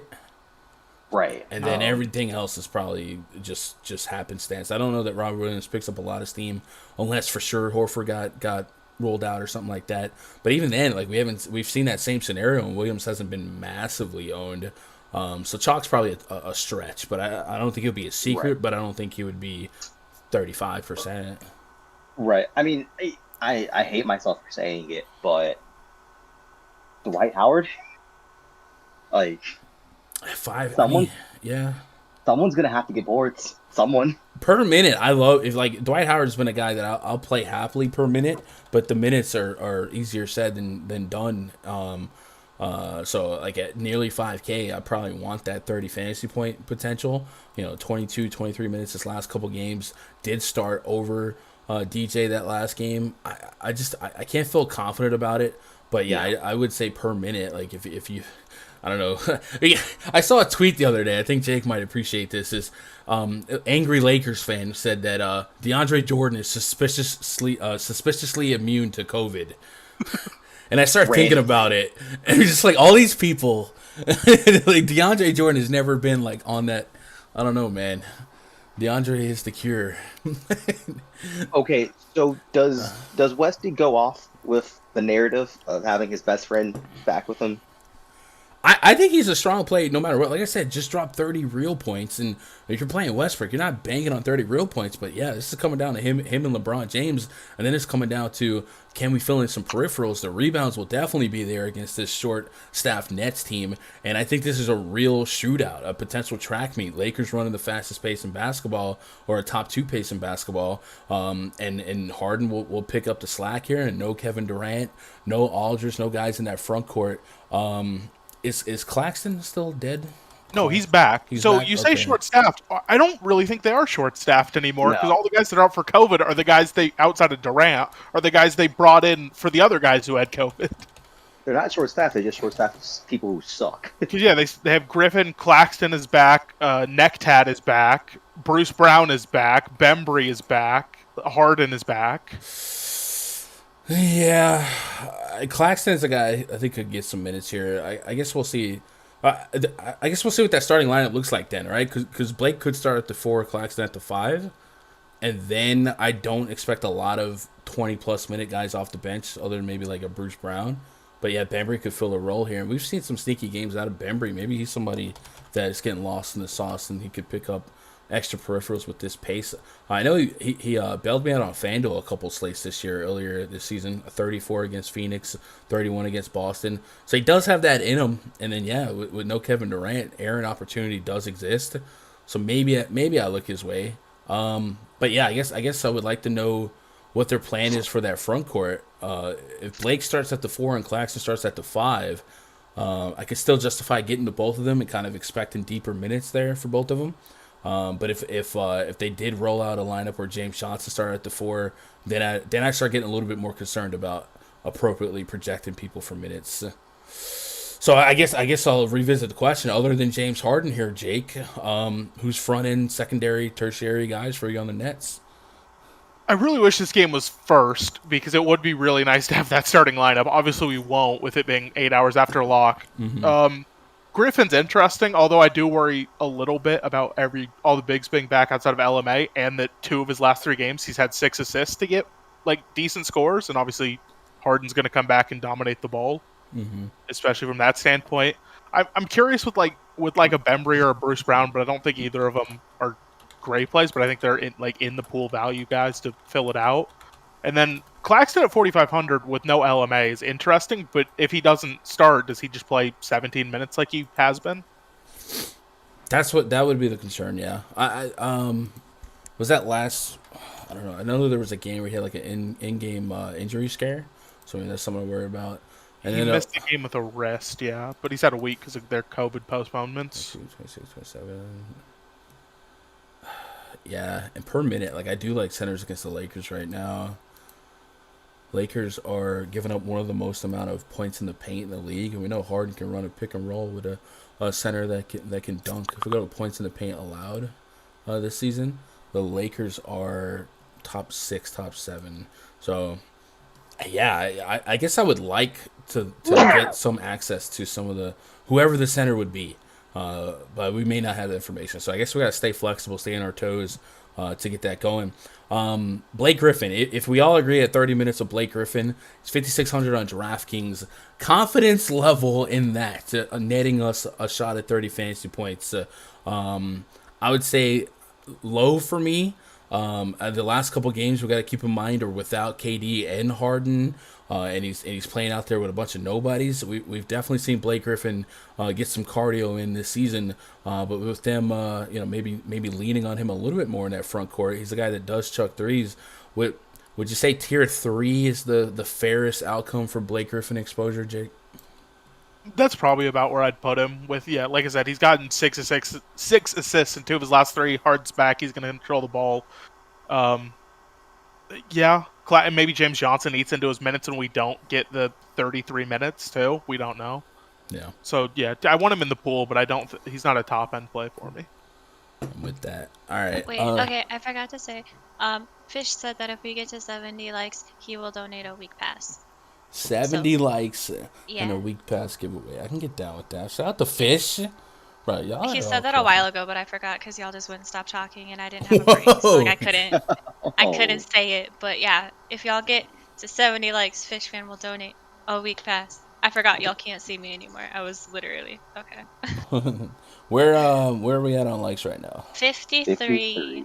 So okay, 17 more. I think is possible. You know what else is possible? Winning. Me food? I'm telling you, orders. My girl makes no sense, chat. She'd be Get her a laptop. Babe, I'm hungry. I'm starving. I'd be like, okay. Orders Dell laptop. Yeah, we all, fellas. We all know how this conversation goes, right? Your girl tells you they're hungry. You say, "What do you want?" I don't know. What do you want? It's because we want to make sure that you are also eating what you want. And then what happens? What do you think about suggest what, Chinese food? And I don't want it. No, I don't want Chinese food. Well, then why are you asking me what I want? Okay, like Jesus, get what you get to, and you don't ask questions. Anyway, where was I at? Anyway, what am I doing here? I was about to do a drop, right?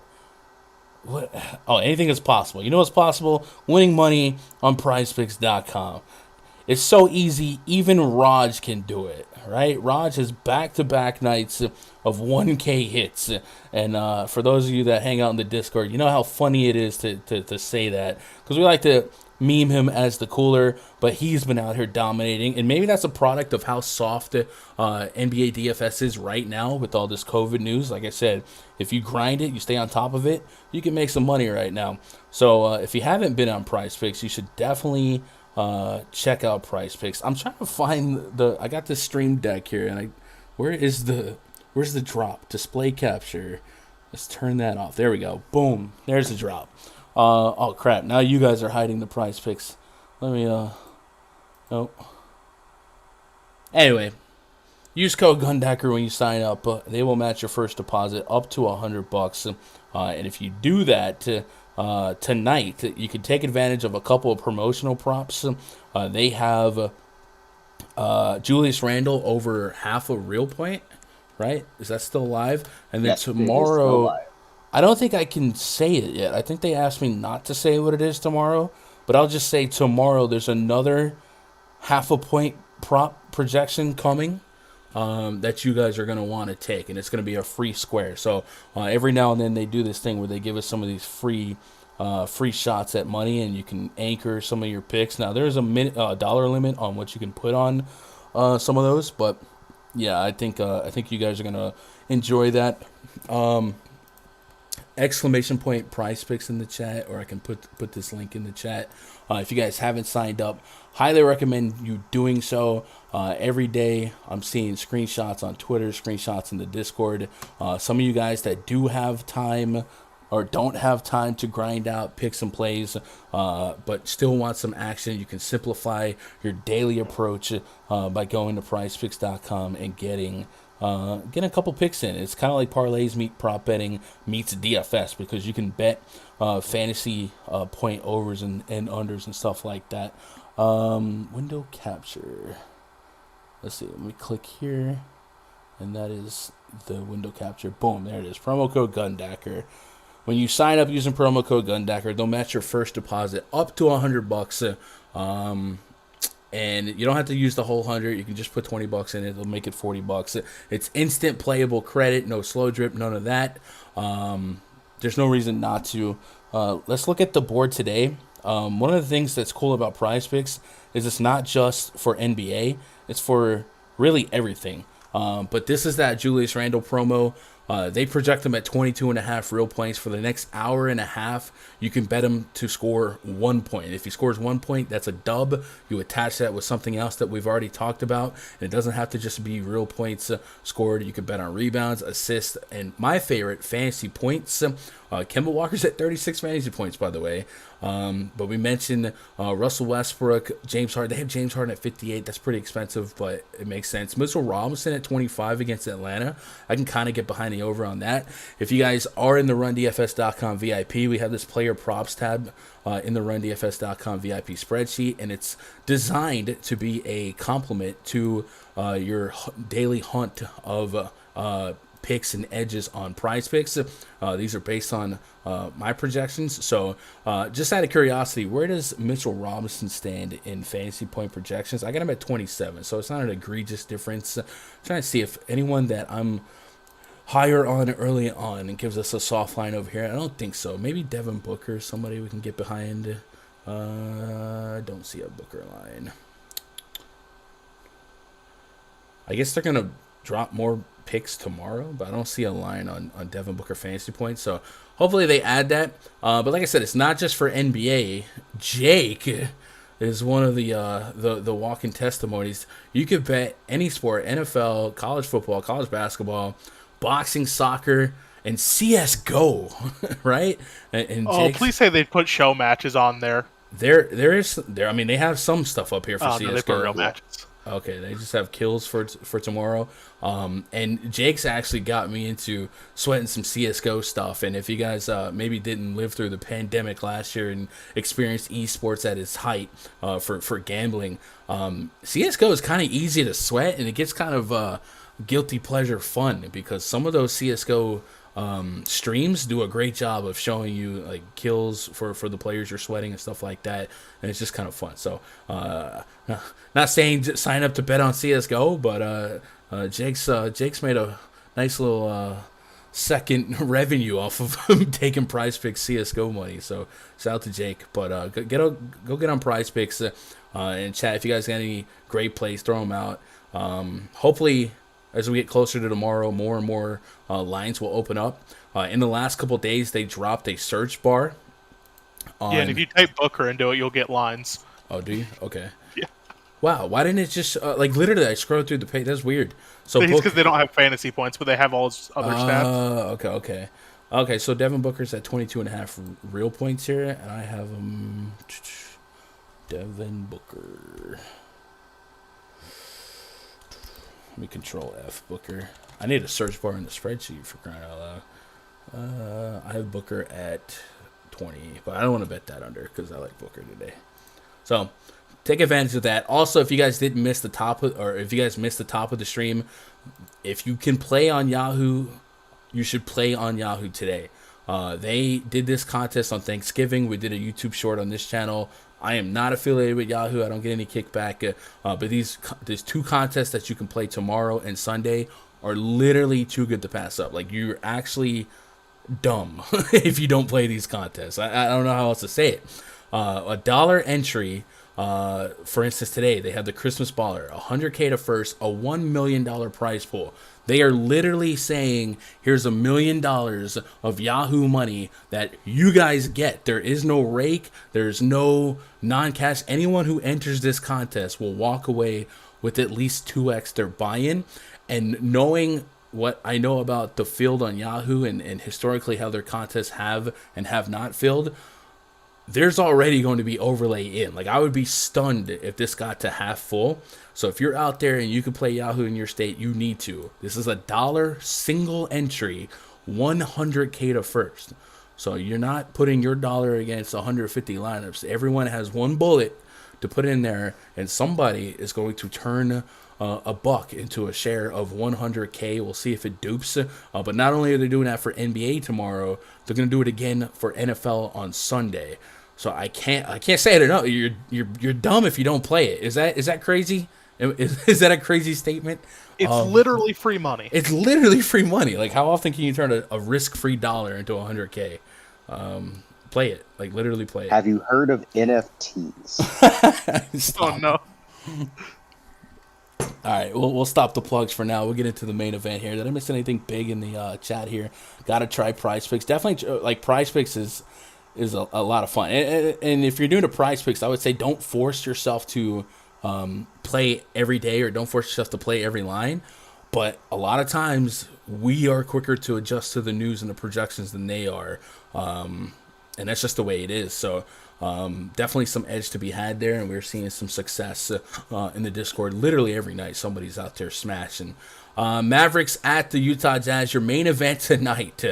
A lopsided total, 12.5 point spread in favor of the home team, Utah Jazz. 214.5 is our total. Project 35 for the Mavericks, Jalen Brunson, Frank Ntilikina, Dorian Finney-Smith, Kristaps Porzingis, and Dwight Powell taking on Mike Conley, Donovan Mitchell, Bojan Bogdanovic, Royce O'Neal, Rudy Gobert. 214.5 total from the Department of Redundancy Department, 12.5 point spread. Kristaps Porzingis, he's the big piece of news from this game, has missed a stretch of games, as well as Luka Doncic, and uphill battle no matter what.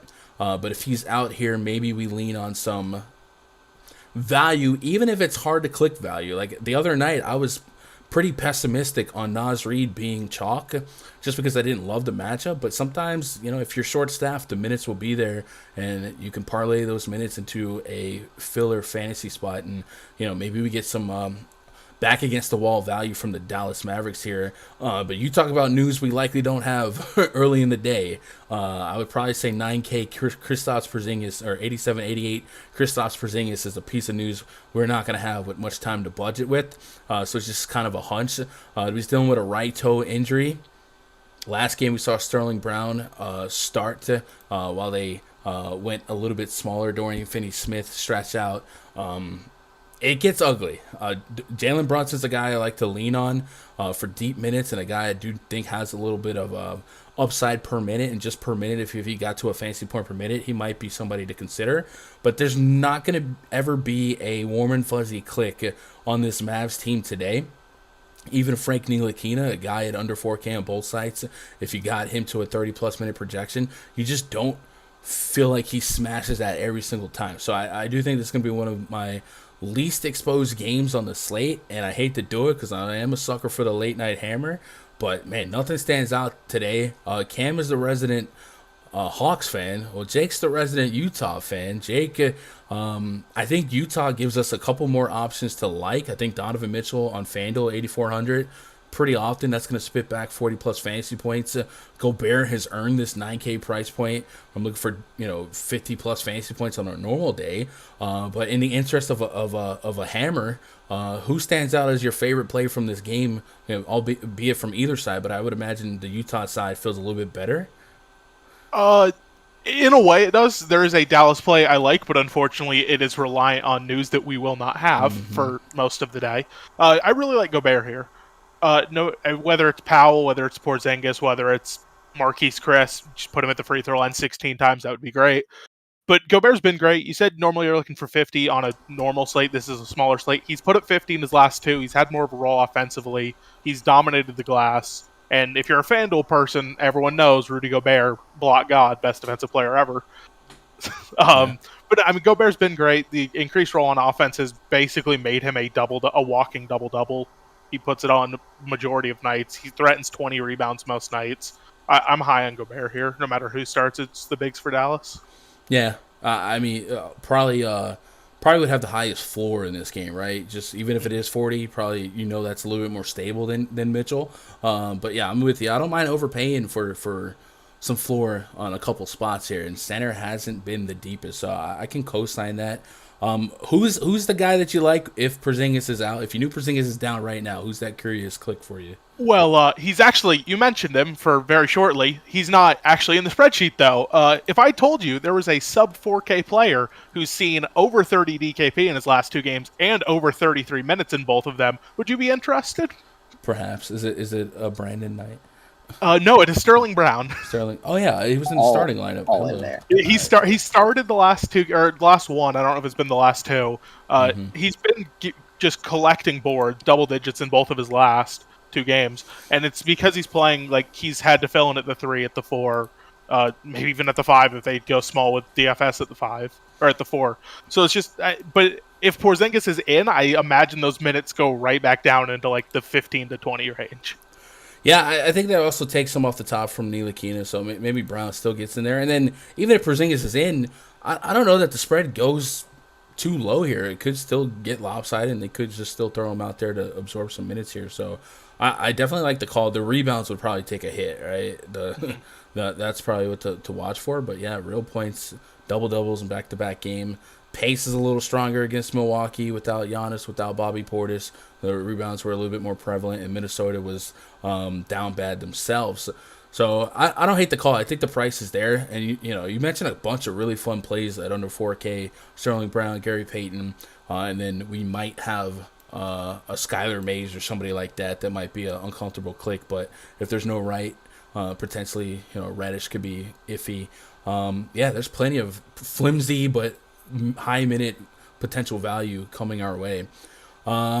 If a 5-game slate, if stuff went way bad real quick, if like say there's a world where the Mavericks didn't have Porzingis today and Utah just put the stepping on them, what would it take for you to get the $3,700 Hassan Whiteside on DraftKings? No. I mean, I think about it. Like, give him minutes, he can cook. Yeah, you put Zhang and Whiteside in the lineup. Like, even in like 12 to 13 minutes. Like, I don't know, man. It's interesting. I'm just thinking of how do you get extra different on a small slate? Well, maybe Whiteside at under 4K. I think the 5K price point on FanDuel is just like whatever. But every now and then he's gonna parlay this price point into a shot at 30 and. The constant being blowouts, right? If the game gets out of control, if he gets a shot at 20 minutes against an Sterling Brown, Jalen Brunson, all those type of guys running to the rack, I don't know. I think there's a world where I wouldn't have zero $3,700 Whiteside. Just an idea for 100K to first. And then any interest in like a Jordan Clarkson, Joe Ingles like that, Jake? Any shot that they win 100K for somebody today?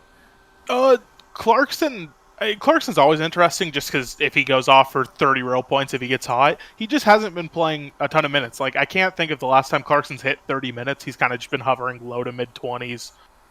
I guess same boat for Ingles. He's just really not a 30-minute guy this year. They're not asking him to be, which makes it hard on a slate where with COVID, we're getting a plethora of 30-plus minute guys.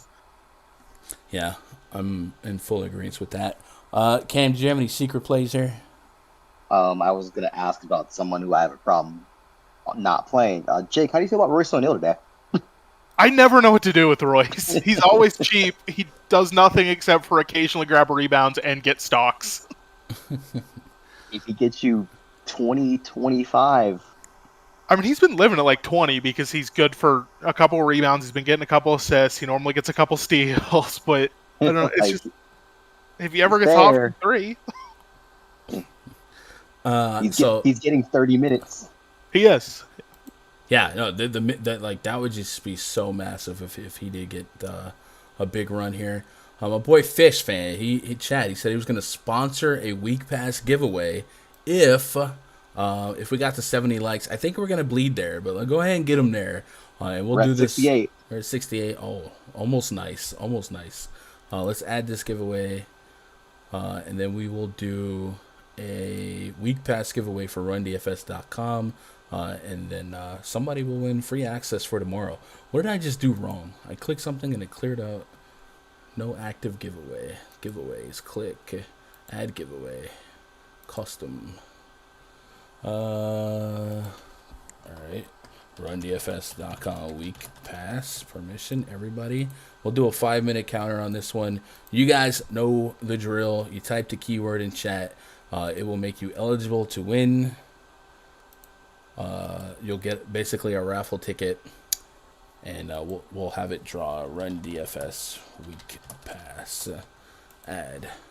Usually it'll save that for me. It didn't. Giveaways. Add giveaway. Custom plus. Or no. Start. We'll just start giveaway. All right. Whatever I did, I took the long way. The scenic route.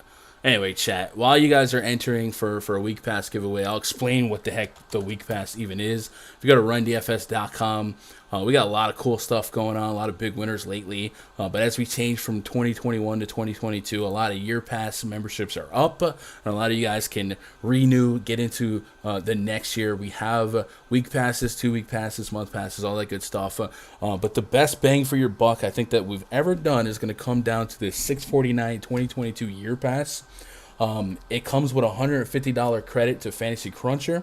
If you guys are for sure going to use Fantasy Cruncher, essentially you're getting the full year 2022 for $499.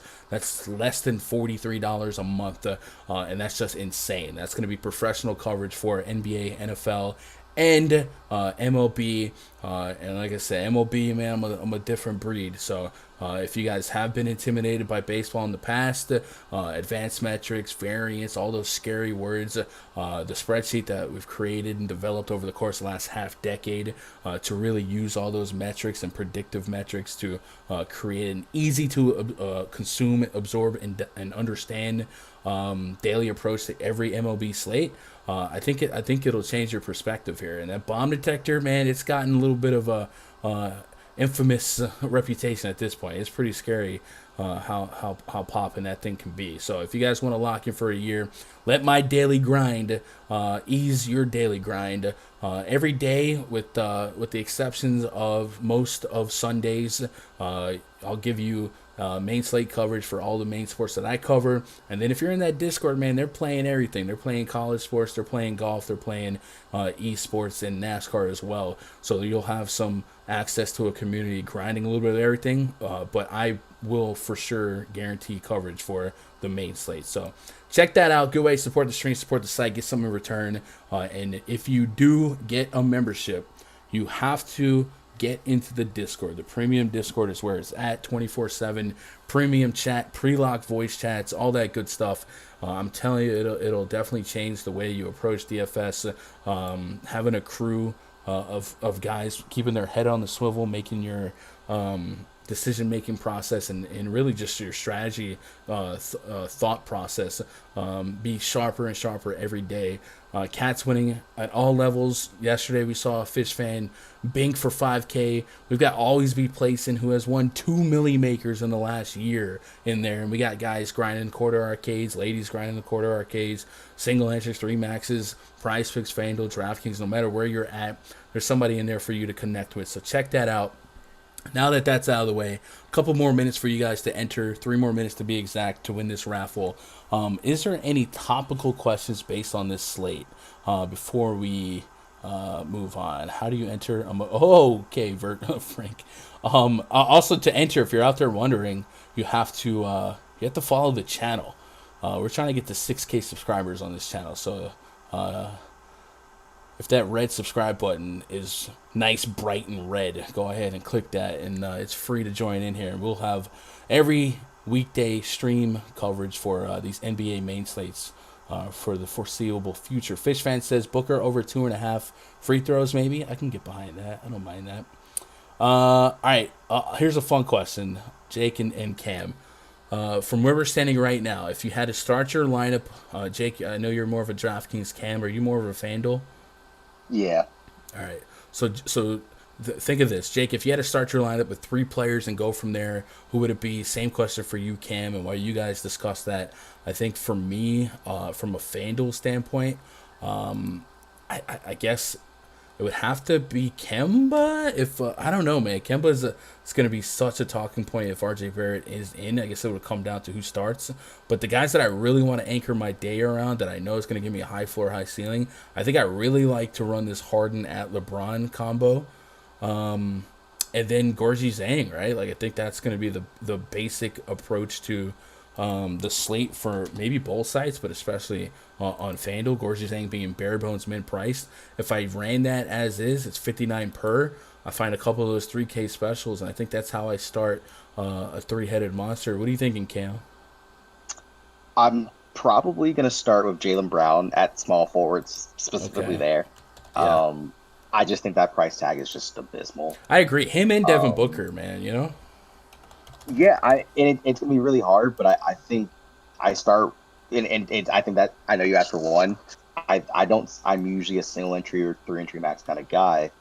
I don't see how I don't start my lineup with Jaylen Brown, Donovan Mitchell, and Booker, and then see what else can get me there. You know what's crazy is I added those 2 just for aesthetics, and I still get 5K per. That's including Harden and LeBron and Devin Booker and Jaylen Brown. I'm still getting 5K per player. So it might be easy to accomplish this here if we start falling in love with guys like Gary Payton, Skylar Mays, maybe Sterling Brown, guys like that. This definitely could be an ultra studs and scrubs night on FanDuel. On DK, I think it's going to be a little harder to accomplish this because their studs are priced up a little bit more. You don't get the free Booker and Jaylen Brown plays. But Jake, who would you start three people in your lineup with today as a building block approach? I hate to start on the super chalk, but it is Zhang. I don't see how I'm getting off the court. It's like Willie Hernangomez, who actually sucked because he shot 1 for 13 or whatever it was. But it's kind of the same thing. I'm just going, like, he's center, he's 3,600. I don't see I'm not starting with Zhang. And then it probably is, I think Harden over LeBron, but that's close just because I think Harden's going to be asked, will have to do more if the Nets are going to score. Mm-hmm. And after that, the Knicks, I do want to say Kemba. The problem is, I need to know if he's starting, because if he's not starting, I just assume Tibbs has found a way to bench him because he hates his guts for some reason. Let's go home. It honestly might be John Collins. Animal. Like, I love Collins today. Gundacker makes my Dixie red. Well, assuming the Hawks have 8 players to actually play the game. Right? They're just so short on bigs. Like, he's the guy. Like, it's got to be like he's the only other big they have outside of Zhang.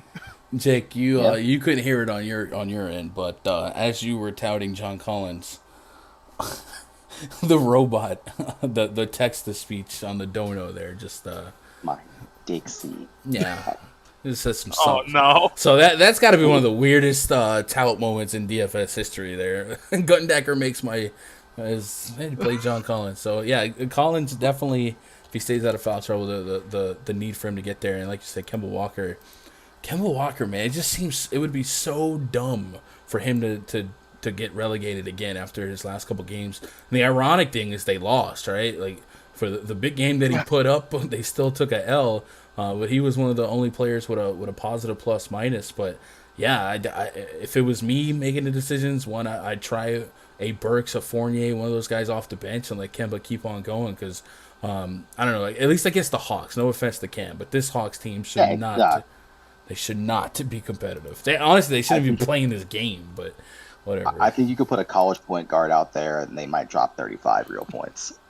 It's bad. All right, let's do a drawing here, and then we'll answer a few more questions. Wait, it says a minute left on the timer. I thought I thought it expired. I thought it said it expired. Or did I start 2? What am I doing, chat? Start 2? I don't know. It says a minute left, but it only says 11 people. I know more than 11 people got into this. I don't know. Chat, double check your status here. Let me try mine. Let's see if my name pops up if I type. Was it giveaway or raffle? Might be raffle. It was raffle. Raffle. Does my name pop up? It does not. Let's go betting. Let's go back to giveaways. Let's go back to... No, that's the only giveaway up. Really? Only 11 people got into this? Or am I tripping? Pick 11 people. Let me reopen it just for a second and see what you guys... See if I did something wrong. So if you're out there, you haven't got in here, exclamation point raffle. We'll do a week pass giveaway. And we'll watch. We'll watch the names populate here. I think it was user error. Porter or Sterling? I would say Porter from this far out, because no matter what, without Andrew Wiggins, there's probably a path for Porter to get some minutes at the wing there, even though Iguodala is back in the mix. But no matter what, Porter's probably in a safer spot than Sterling Brown. And then if that Porzingis news shaped up and you thought you needed, I think Porter would edge Sterling in ownership anyway. So I would prepare for Porter, and then midway through the slate, I'd maybe make a business decision based on how some of those lineups were looking. You can play whatever you want on Fanduel. Yeah, it's looking pretty interesting, and hopefully we'll get the right combo, because we're going to go after that 100K to first on Fanduel today. And hopefully, if we don't hit it, hopefully somebody in the chat hits it, and we'll have a happy Monday. By the way, chat, if you're playing some NFL, if you check out the Awesemo channel, I did a NFL Top Stacks preview for this weekend, myself and Greg Ehrenberg, so look out for that. And then also on Sunday, I don't have any more live content here for the weekend, but on Sunday, I will be live on the Awesemo channel at lock, when the slate locks, for about 30 minutes with my boy Eric and I believe Nick Lepre talking some of the live ownerships, some of the afternoon slate information, stuff like that. So if you want to hang out with me on Sunday afternoon when the slate locks, be sure to be over there on the Awesemo channel for some NFL content. So we'll be playing some NFL as well. So if you do get this week pass, you play some NFL with us and have some fun, man.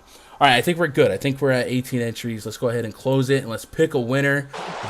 Let's go home. Again? Let's go home, Y'all ladies are and gentlemen. killing it. Let's go home. Or is this... Oh, Young C with another $2. Okay. Let's go home. Bro, is this like 150? Not to brag, but my dick's enormous. Okay. Let's just get the robot to say sick and twisted stuff, you weirdos. TizzleMain165. Do me a favor, Tizzle. Type your Twitter handle in chat so we know. So I know that one's faking an account, and then DM me on Twitter, twitter.com/Gundacker, and I'll need an email address from you, and I'll get you set up in the back end at rundfs.com. Yeah. Bunch of children with money. This is what they do. But I ain't mad at you. I promise you. My girl ain't mad either. My girl, I got her Christmas presents that just came in. I think I should let her open it. I don't know. Maybe 100 likes to let her open it. What do you think? Any fire hot takes to close out the stream there, Cam? You think any shot that the Hawks take down the Knicks and MSG today? Yeah, I mean, my hot take is I'm probably playing Skylar Mason single entry. I'm gonna hate myself, but for some reason, and I don't know what it is, the Hawks enjoy playing against good teams. I don't know why. And excuse me, good teams relatively. Teams they think are good. They don't think the Magic are good. They go out there and do nothing. Sixers supposed to be good. We're gonna blow them out until they stop playing defense. I think they kind of show up, and I think Skylar Mays just says, "I'm gonna just fall into a 12-8 game," and I'm like, well, if you get me 25-ish points at $3,500, why am I passing that up? So, Jake, any chance the Jazz lose to the Mavs with or without Porzingis? Yes, because Utah has failed to blow out the T-Wolves, who had literally nobody, and lost to the Wizards in the last week. Chat, we'll be back at it in the morning in the VIP Discord. If you didn't win the week pass, you can still get in there, rundfs.com. Sign up, get yourself a week pass. But definitely think about that year pass, especially if you're going to utilize Fantasy Cruncher, man. It's been a blast. I appreciate you guys spending a little bit of my day with a little bit of your day, especially on Christmas Eve, man. I hope you get everything you hope for and more tomorrow. And I hope somebody wins the 100K on Yahoo, somebody wins 100K on FanDuel, DraftKings. Somebody wins a million maker. I want to see some lives change in this community on Monday afternoon stream. 3 p.m. Eastern, 2 p.m. Central is the expected stream time. Don't quote me, but I think that's going to be where we're at on Monday. As always, I love each and every one of you. God bless you and your families. Good luck. God bless. And go win some money.